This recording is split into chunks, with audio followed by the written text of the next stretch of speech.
Ter uma alimentação saudável não é sinônimo de dietas restritivas ou mesmo de alimentos valorizados. Isso porque, no cenário que estamos vivendo, diante da pandemia, bares e restaurantes têm fechado as portas. E a opção que sobra é fazer um cardápio diariamente em casa ou pedir no delivery. Um dos problemas mais comuns que muitas pessoas enfrentam é quando chegam em casa depois de uma rotina exaustiva e estressante, que é quando normalmente bate aquela fome, vontade de comer, ou será que pode ser uma outra coisa? A gente tem 4 tipos de fome: a fome específica, a fome social, a fome psicológica e a fome fisiológica. Eu vou falar um pouco de cada uma para vocês. A fome específica é aquela fome que você tem aquela vontade, aquele desejo, né, de comer determinado alimento, seja um chocolate, seja um hambúrguer, enfim, o que seja. É aquela fome específica para aquele determinado alimento. Já a fome fisiológica, aquela fome que teu corpo está precisando, né? Aquela fome, sabe quando a barriga começa a roncar, quando a gente faz uma atividade física, ou quando no final do dia, né? Quando a gente tem aquela necessidade realmente de comer, essa é a fome que o nosso corpo está precisando de comida, né? Essa é a fome que a gente avalia de acordo com o nosso metabolismo, que é a energia que a gente usa no nosso dia a dia, a energia que o nosso corpo está precisando. Temos também a fome social, que acredito que vários, né, acabam tendo essa fome, que é a fome que a gente acaba, quando a gente vai para aquele aniversário de criança, quando tem aqueles bolos, salgadinhos, ou até mesmo aquele almoço de domingo na casa dos avós, aquela fome que tá todo mundo comendo, aquela lasanha, aquela pizza, tudo mais, a gente tem a necessidade de comer porque estamos no mesmo ambiente. E temos também a fome psicológica. Sabe aquela fome que você está chegando depois do trabalho, aquela fome no final da tarde, você tem aquela vontade de comer aquela besteira? Uma boa alimentação não precisa conter receitas difíceis, dietas absurdas ou mesmo chás que muitas influenciadoras indicam nas redes sociais.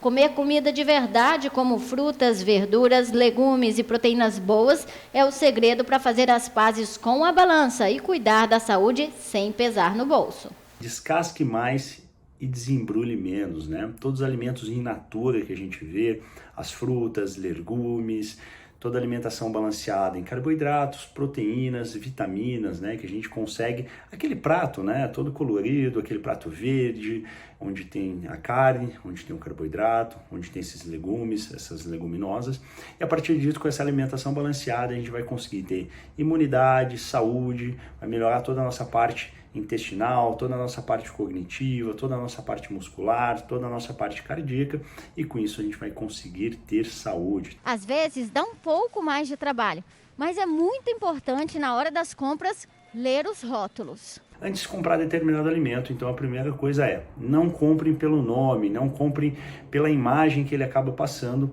e sim, comecem a ler os ingredientes que eles têm, tá? O primeiro ingrediente é o que mais tem dentro daquele determinado alimento. Então, em primeiro lugar, se tiver escrito açúcar, esse alimento, a maior composição dele é de açúcar. Então, tomem cuidado. Então, sempre leiam o primeiro, o segundo e o terceiro ingrediente que tem no determinado alimento, no produto que você venha comprar, exatamente para saber se o produto é saudável ou não. Podemos perceber que não é necessário um chá milagroso para perder uns quilinhos. Contudo, para entender realmente as quantidades e os alimentos necessários, é importante consultar um profissional da área, além de procurar antecipar o cardápio semanal. Vocês sabiam a importância de ter um cardápio semanal, né? Um cardápio que eu digo assim, aquele planejamento que vocês vão comer ou não. Eu sempre falo para meus pacientes, para todo mundo, né, que eu gosto de passar, a partir do momento que a gente não tem um planejamento, o que vamos comer, o que temos em casa, o que acaba acontecendo? A gente acaba comendo besteiras ou acaba comendo o que está à nossa frente, na verdade, né?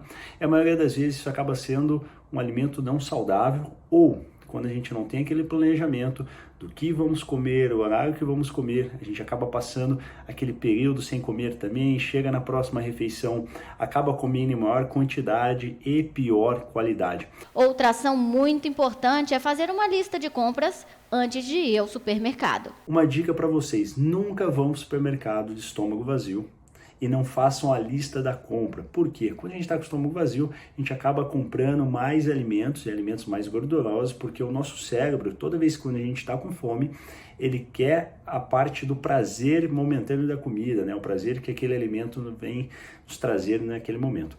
Então, essa é a primeira dica, né? E a segunda dica é, façam a lista da compra que vocês venham a comprar dos alimentos, né? Exatamente para que vocês acabam passando naquele corredor e comprem um alimento específico. Porque quando a gente não faz a lista e quando está com fome, a gente passa e vai derrubando tudo dentro do carrinho. Além disso, uma alimentação equilibrada é sinônimo de vida saudável, principalmente para aqueles que passam o dia fora de casa trabalhando.